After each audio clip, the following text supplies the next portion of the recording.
Ce que je veux te montrer, c'est exemple type du vignoble du Pic Saint-Loup, alors. Du terroir du Pic Saint-Loup. En fait, ici, tu as ce qu'on appelle un cône de déjection. Voilà.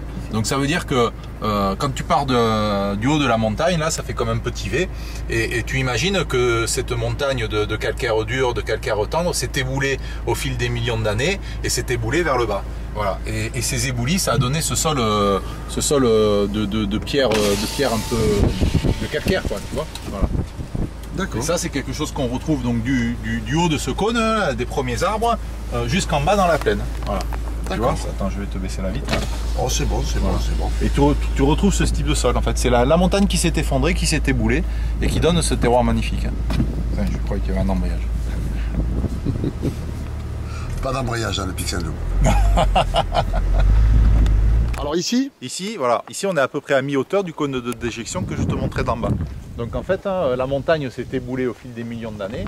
Elle s'est éboulée, elle a laissé des parcelles en haut, des parcelles au milieu et des parcelles un petit peu plus bas. Voilà. Et là, on est dans une syrah que j'apprécie beaucoup. C'est une syrah qui est très vieille, dont j'estime la date de plantation au milieu des années 70. Je ne sais pas trop en fait, je n'ai pas retrouvé de traces. Et c'est une syrah qui est très vieille, qui donne de très petits rendements, mais d'excellents résultats et qui rentre dans la composition de ma grande cuvée, l'Armanella. D'accord, alors, voilà. Un petit mot de la syrah. Ouais. Tu es un amoureux de la syrah. Ouais. Elle compose, je crois, une grosse majorité de ton... de mon encépagement, ouais. Ton encépagement. Et tu m'as dit tout à l'heure que c'est pas encore vraiment officiel, mais ça va être traduit dans le nouveau cahier des charges du Pic Saint-Loup.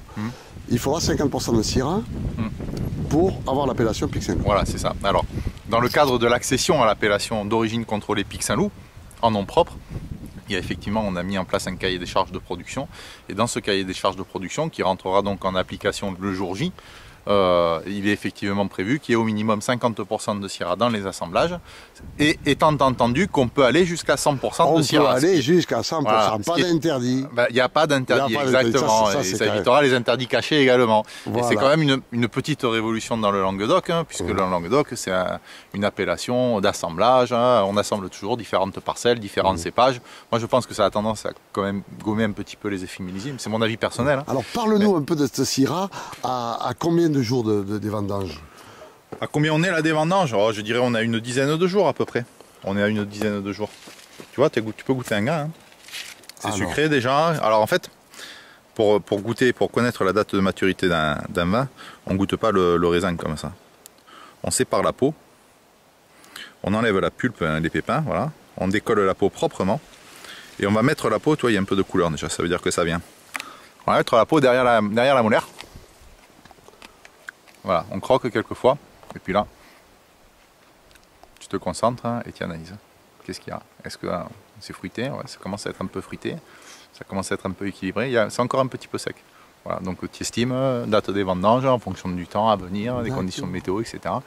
Moi j'estime ça à peu près une dizaine de jours. Une dizaine de jours. Ouais. Et donc en fait on fait un prélèvement sur la parcelle en se promenant comme ça, on prend une cinquantaine ou une centaine de grains.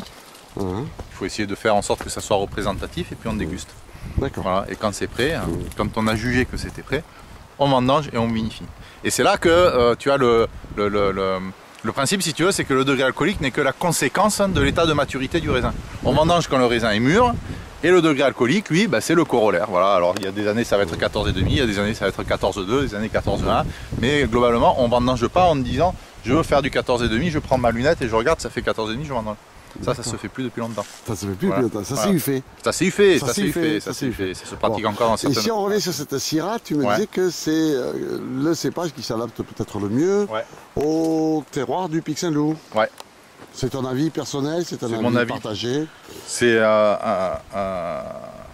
le cépage qui s'adapte le mieux, non pas exactement. Je dirais que dans le Languedoc, le terroir du Pic Saint-Loup est peut-être le plus propice à la culture de la syrah. Parce qu'ici on adapte très bien des grenaches, on adapte très bien des mourvèdres, voire certains carignans par certains vignerons. Donc c'est quelque chose qu'on sait faire. Mais si tu veux, globalement, ce climat particulier du Pic Saint-Loup, Ici, on est sur un climat méditerranéen, on est en même temps sur les premiers contreforts des Cévennes, on a de l'air froid qui descend toute la nuit. Tu as vu, là aujourd'hui, il fait frais, quoi. C'est vrai. Par rapport à, si tu vas à la plage, hein, voilà. Et ça, c'est important parce que ça permet à la Syrah, justement, cette fraîcheur, ça permet à la Syrah de maturer, de mûrir doucement et de conserver de l'équilibre dans son fruit. Et quand tu as l'équilibre dans le fruit, tu as l'équilibre dans le vin. Ah. C'est exact. Alors, cette vigne, je constate qu'elle a une surface foliaire très développée, ouais. N'est-ce pas? C'est donc... capital, ça. C'est capital? C'est capital. Dans le palissage, il y a des règles. Voilà. La règle, c'est maintenir... en plus, là, on est dans une souche qui n'est pas de la Syrah, tu vois. Ça, c'est une vieille souche. Ça doit être du Cinsault ou du Muscat, je ne sais pas. Voilà. La règle, c'est de maintenir un palissage étroit, ouais. Haut, en fonction de la récolte que tu as. Deuxième règle, c'est de maintenir les raisins à peu près à la même altitude du sol.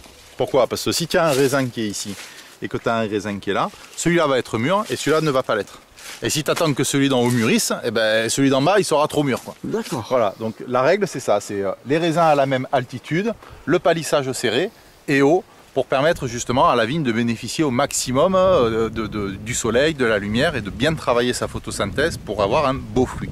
Voilà. Et il faut que le palissage soit serré. Pourquoi? Parce qu'en fait, bon, après c'est un petit peu technique. Quoi. Tu m'arrêtes hein, quand non, je fais oui, c'est... En fait, si tu veux le principe, tu te dis cette feuille elle travaille à 100%. Elle est éclairée toute la journée, elle le travaille à 100%, elle le travaille pour mettre des réserves dans la vigne, elle le travaille pour faire mûrir, grossir d'abord et mûrir ensuite le raisin.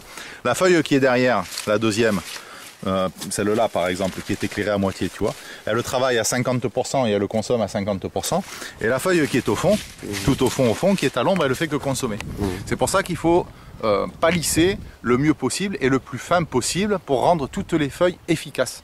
On cherche à gagner en productivité. En fait. Oui, d'accord, mais je fais pareil. À Trinquefougas, c'est pareil. Tu vois, c'est la même chose, c'est naturel en fait. Hein. La productivité, c'est quelque chose de naturel. Voilà, puisque la vigne l'exprime très bien à travers le fonctionnement de ses feuilles. Voilà, c'est marrant. Très bien, très bien. C'est marrant. Voilà, et là on est sur un sol